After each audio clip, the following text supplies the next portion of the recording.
Welcome to episode 3 of the Lessons of Leaders Hospitality podcast. For this episode, we're joined by Chad Hard, the Director of Sales for Sestra Systems.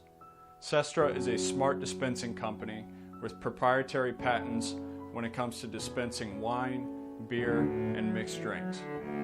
Their mission is to minimize waste when it comes to the consumption of these drinks, and Chad has been with Sestra from a very young age in their startup phase all the way to having several international accounts, including Marriott, the Nationals, the Kennedy Center, and Levy Restaurants. Chad is a longtime friend, and I am very excited to have him on the show. It is one of our very first episodes that I recorded, so the audio has several kinks in it, a lot of background noise. Please bear with me as I was nervous that the audio would not record, and I hope you all enjoy this episode. We met each other 4 years ago, just about, and Chad has grown throughout the hospitality industry. I'll let him get to that, and his story is quite unique with the things he's been able to do and achieve and the people he's been able to meet and the things he's been able to learn. So it should be a action-packed conversation with a lot of nuggets spread throughout, and appreciate you making the time to actually meet up. No problem. Glad to be here. It's fun. Cool. All right, so to kick things off, what does hospitality mean to you?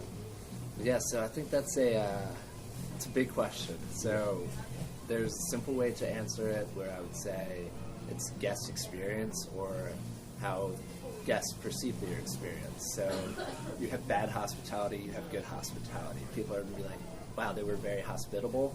So there's a lot that comes in, and I think a lot of it, how the guest perceives it has to do with their emotions and their feelings. Like, when I think of good hospitality, I walk in the door, I'm greeted, I feel warm inside, and there's like a friendliness to it.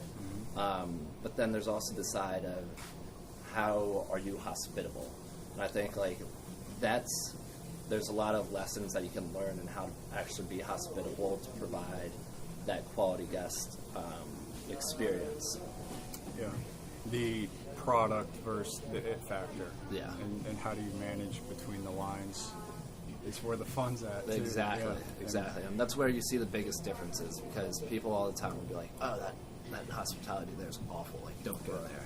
Right. And then if you walk into a beautiful hotel, you get greeted before even walking in the door, and then you get greeted again when you're inside, and you have a good feeling. And that's what I love about hospitality. That's awesome.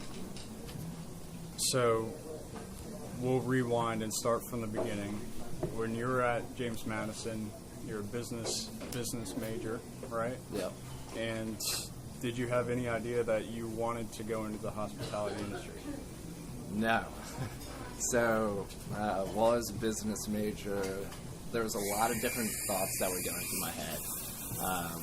I actually went into college thinking about going into the Army. Okay. I was on an Army scholarship, so that was the only thing that I had plan on. And then as I started growing and developing in the business, then I figured out like I had different passions, and I knew I really wanted to start something or learn about startups, stuff like that. And that's kind of where the story takes off, is because how we met in Society of Entrepreneurs. That's when I was finally able to start playing around with the idea of hospitality, but it was the food part. Right. And that's where I ended up developing a different type of pizza using cauliflower base, and then doing that led to me learning a lot more about hospitality and what hospitality really means and the different assets that hospitality comes to be. So that's kind of how my interest in the industry got started. So to catch people up, when I first met Chad, he was working on this cauliflower crust pizza and getting the recipe perfect, because people were like always sharing, Chad, the pizza's amazing, you should take it to market, take it to this, and there's always like, no, I'm missing this ingredient, or I don't have this right. And that was inspiring to a point, because the perfection behind that, to be able to deliver the best product, and seeing that how that goes along with the service and making the whole package right.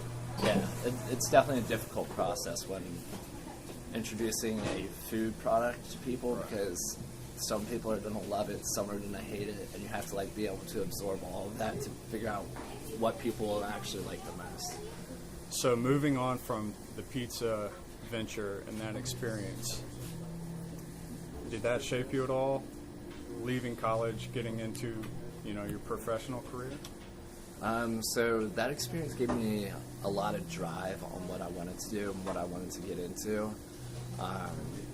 I knew from that experience that I loved the industry. I thought it was completely fascinating. During the pizza project, I got to talk to a lot of different people in the school and outside the school, and a lot of them were business owners and restaurant owners, and just hey, what do you think about this product? And that definitely introduced me to the industry and started to create my passion for it, but I wasn't quite sure what I was going to do, because I loved the idea of starting something, but I was I've been dabbling with this pizza idea, but I don't know if I want to do that or go off with something else. Right.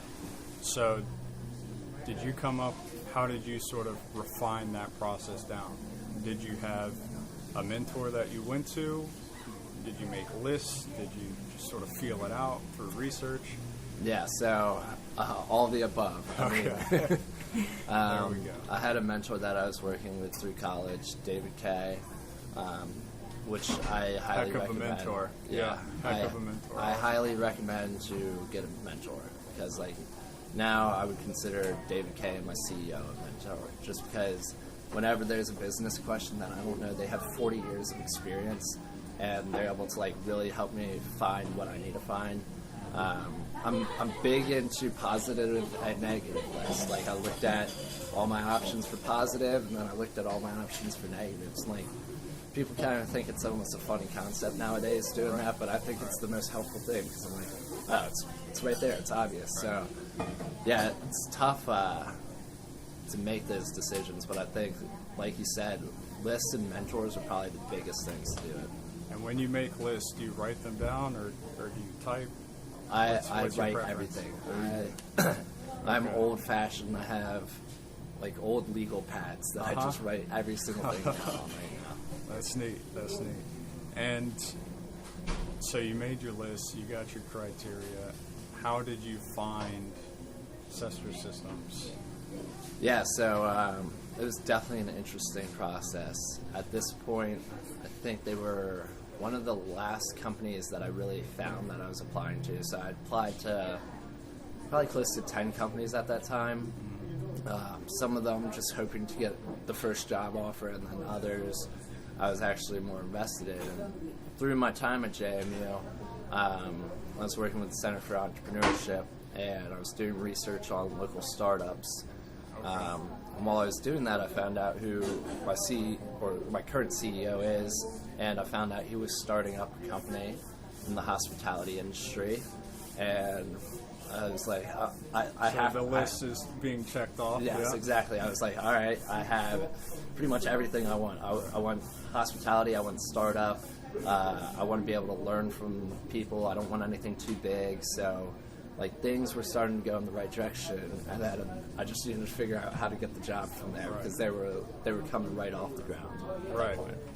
What was the biggest hurdle for you when it came to, okay, this is my dream job or my place I want to work?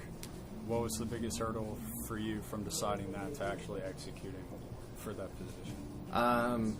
So I would say it's that's the toughest time, I think, in a lot of people's lives, is figuring out from college what to actually do.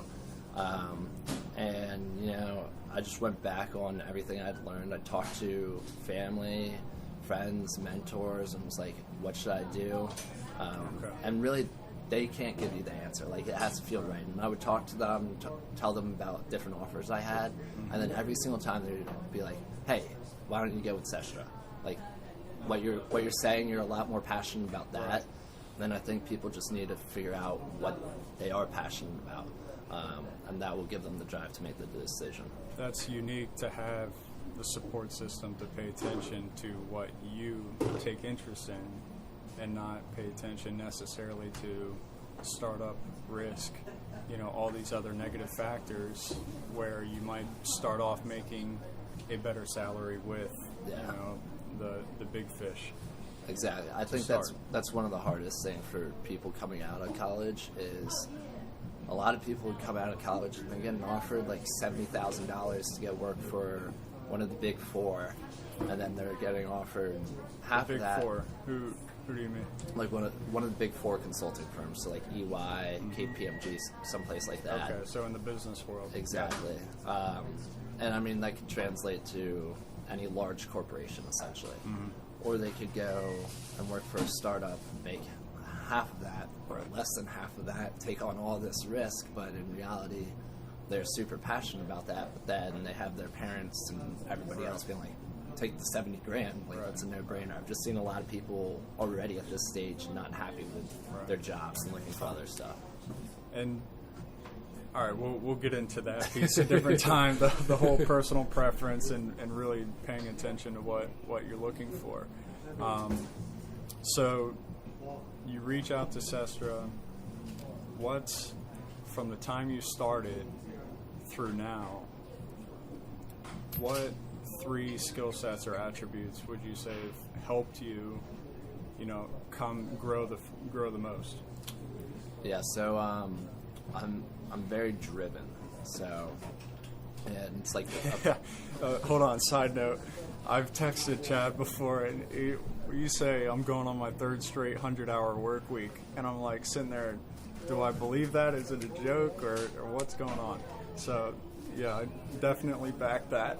But sorry, keep going. Yeah, so that's and it's like a personal drive. Like, you can be driven by money and like other material things, but I think just being able to have a personal drive motivates me towards like the end goal. Mm-hmm. And you always got to have that end goal in sight, but have little like checkpoints across that. And I've really been able to spend over the last 2 years time to actually go back and look at goals and set goals, and I think that's another thing that's been big, because in college I never wrote goals. Okay. Never even thought about goals. I was like, other than graduate and get a job, that was my goals. But now I can break out weekly goals, monthly goals, things like that, and it always makes sure that I'm like refocusing on things. My attitude's always pretty positive. I think it's really important to have a positive attitude, and it could go negative at some points, but like it's just a roller coaster. Where's your medium at? Yeah. And like I think like with that, the reason I think I have a positive attitude is because I do all these other things like mental health, physical health, everything to make sure that like I'm on track to stay that, because a lot of people will kind of fall apart in that grasp. And in the 100-hour work week, work grind. Yeah. And I'm a big people person, which is extremand crucial in the hospitality industry, because, I mean, as you know, every single day it's like talking to a million people who you've never met. Mm-hmm. And I think that's one thing that fires me up every morning, because I love going out, meeting new people, shaking hands, hearing their stories, sharing my story. So that's what gets me up in the morning, keeps me going, and energizes me.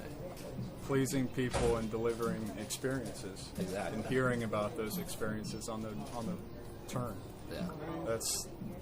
It's a consistent theme from several other people I've spoken to. And now on the con side of that list, what would you put as maybe we won't do 3, the largest thing you've had to overcome from when you started at Sestra to where you are now?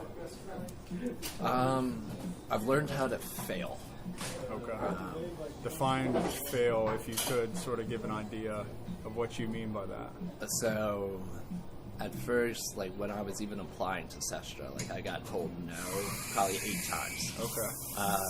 So that will set you back. Wow. Because I don't even know if you knew that. No, I didn't know that. Because they didn't have a formal application process. Like it was cold calls or emails, and they were like, "No, you're too young." So that was like my first failure. Then I start on my first day, go through the first couple weeks. I didn't know that much about sales or the hospitality industry, so I would consider that a failure, that I didn't go in as prepared. as I should have been going into it. And then I've failed on calling people, on saying the wrong thing, saying the wrong name, doing pitches. So it's learning from those failures, even though it's like some of them aren't huge. Right. A lot of them calling people, you didn't hit your numbers that you were trying to hit. Or I mean, sometimes even with cold calls, like calling the person the wrong name. Right. And then they correct you. That is the most embarrassing thing. But you learn really quickly. Like, all right, nope, I'm not going to call him John again. It's Dave.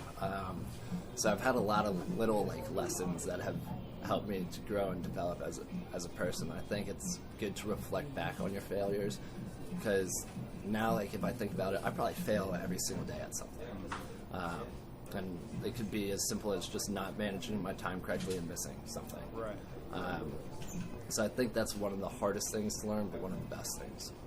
That's awesome. The viewpoint to admit I failed today and then learn from that. No wonder you are where you are with the position you're in. So as a startup company, how would you describe Sestra's culture and your coworkers, and what's the attitude like, the relationships like? Yeah, so it's definitely interesting. I would say we are definitely a work hard, play hard culture. Okay. The ages range from me, 23, to almost 70 years old. So you're the youngest? I am the youngest. Wow. Okay. And there's people who fall in all those aspects, but it's really cool how we all work together. Like, there's almost no age barriers when we're at work or after work. And we spend a lot of time getting to know each other and building our culture, because when we are working those long hours, it's so good to have somebody next to you that's like your friend versus then a coworker who you guys have a lot of problems with. So we've been trying to build our culture and do a lot of things together so that we have a good bond when the times do suck. Got it. Yeah. Crucial, especially for the distance y'all are covering, the breadth and depth, for lack of better terms, that you all are dealing with, being so young and really nailing down some big accounts. It's inspiring. And what, so should have probably started with this. How would you, explain Sestra to someone who has no idea? Yeah, so definitely a great question. Probably should have started with this, yeah. It's all good. So we create smart dispensing systems for wine, cocktails, cold brew coffee, and liquor on tap. And we're working on a beer product right now. Wow. But when I say smart dispensing, most people go like, right. What the heck does that mean? So imagine if you're just looking at a normal bar, they have the taps and everything. And underneath there, you would have a button. So you press a button, and that programs, or that talks to our pour control system, which actually measures every single pour in 1 ounce increments or whatever size increments. So you'll have that exact pour size. So it could be pre-programmed for a 5 ounce pour and a 10 ounce pour. And then as it goes through that system, it's also connected with the internet. So that's where the smart part comes in. Okay. So as an owner of a bar, restaurant, hotel, you can see that button was pressed, how much was poured, when it was poured. You can integrate it with POS systems, and then we'll also do data analytics to show, right, DC is really popular in this beverage. You should get inventory in that before this weekend. And then as it goes through our system, we also have an inline chilling component. Okay. So you don't have to worry about kegerators or refrigerators or anything like that. A lot packed into one machine. Yeah. So something like that's probably way pricier than, say, normal keg, right? I'm probing here, obviously. What's the value piece? And we'll get into, your ideal, when you walk into a meeting, what's your ideal, prospect you're pitching to, whether it be a club, like a golf club, hotel chain, amusement park, whatever it be. But yeah, what if they come back something like that's too pricey? How do you skip around that? Because that's a tough question a lot of people, I think, face when they enter sales. Yeah, so that's definitely another one of my failures. It's just learning that process. We're just hitting them all today. Touching on everyone. Feeling bad about myself. I apologize, man. We'll have to get you back and then work on that. So, no. It was a big learning process, and it took a lot of failing and talking to these people to figure out what to say. But I mean, imagine you have 2 glasses of wine, and you tell somebody to pour 5 ounces. Do you have any idea how much to pour a 5-ounce glass of wine? And the last thing you want to do is under pour, because you don't want that guest to be upset. And even some wine glasses, they have like the little scratch on them that shows you where 5 ounces is. But the way the wine glass is made, right above that scratch is 6 ounces, and the below part is 5 ounces. So right there, if you're pouring to the top of the line, you're already over pouring 20%. Wow. Yeah. So that's automatically starting to cut into your sales, and then times 500 glasses or whatever it be. Exactly. Yeah. Another huge thing that we found is theft. So depending on the place, whether it's bartenders drinking on the job or handing out free drinks, pocketing cash, we found theft up to like 60% in some venues. Wow. Which is pretty astonishing. When people take a good hard look at their numbers, it's hard to prevent all theft. So with us being able to monitor every single time that button's poured and compare it, we're able to tell you if there's any sort of discrepancies in it. So I think our big component is all the data that we collect, because I can send you a text and tell you your kegs has 10 glasses left. Right. So you're ready with another keg before it runs out. I can tell you how much you go through for an event. I can tell you how much you need to get for a big weekend. So there's a lot of technology that's starting to get involved with hospitality, which I think is the most fascinating part, because everything's changing when you walk into different places now. The technology. Yeah. Are there any other trends that have caught your eye when it comes to technology and hospitality? Yeah, it's definitely interesting. I mean, even we're sitting at Starbucks right now, but with the mobile orders, you can order everything on your phone now, and you walk in, you pick up your drink, and you're gone. And they're starting to do it for stadiums as well. You order on your phone, and somebody will come and bring you. Wow! Instead of the beer guy yelling, get your beer. You have a Starbucks quietly delivered right to your seat. And I mean, that's insane. Think about how much better a cup of coffee you can have nowadays too. It's like just tiny little things that are happening, whether it's you're actually seeing it or whether it's behind the bar. There's constantly things being changed.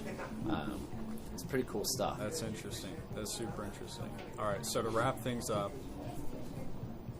through your different phases and progressing from College of Business to I need to look at developing my professional career to I'm working with Sestra for the past, how long have you been there? 2 years, 3 years?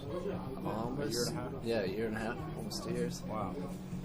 So for that year and a half, what if you had to pair a wine with each of those phases? Because the story behind the bottle is almost the same as the bottle itself. Yeah. And the story and the experiences within hospitality is half the brand essentially. So what if you had to pick a bottle of wine to go with each of those phases, what would you pair?